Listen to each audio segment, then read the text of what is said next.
I'm 4 years old. I am 5 years old. I don't live at home because it wasn't safe. It was hard being away from my sister. I feel sad. I want to be safe.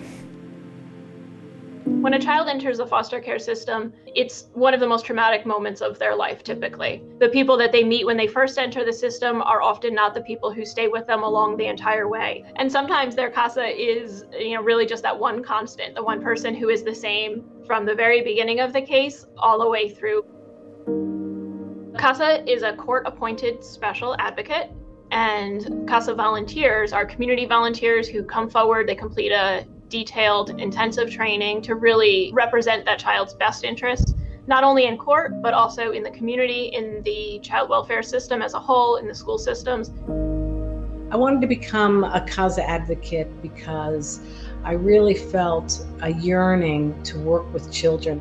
It was a very emotional experience when the judge swore us all in. He basically said he was counting on us to represent the children's best interests, and that he counted on CASA's opinions very highly and really wanted to make sure that the CASAs represented the voices of children in the courtroom.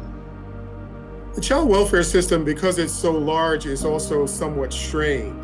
CASA advocates fill a vital role in that we fill in the blank spaces. When a CASA advocate is appointed, children know and understand that they have someone who's exclusively in their corner. My first case were 2 sisters, a 1-year-old and a 3-year-old, who were neglected because their mother was homeless and suffering from untreated mental illness and substance abuse. Over the course of the year, the girls became familiar with me. They knew that they could count on me to play with them when I came to visit, to interact with them. They began to trust me, and the grandmothers began to trust me.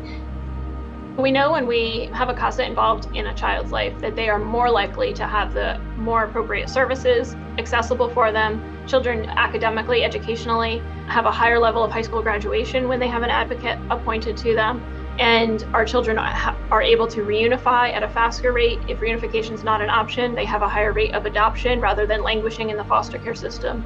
In the case of the 2 sisters, they wound up being placed with their grandmothers. Whenever a case comes to an end, it is bittersweet for me because while it's great that the case is ending because a permanency decision has been reached, what that means is that our role as CASAs is ending, at least officially. Donna was able to build a wonderful, consistent relationship with everyone involved. And because of that, it really just made everything, so consistent for the children, but, it was able to wrap up in such a positive way for the kids. We have these volunteers and these advocates who are giving up themselves in a way that, people just don't do every day. But when I see people do it and I see them carried out, it is just the absolute most rewarding and humbling experience for me to be able to see the outcome for our kids.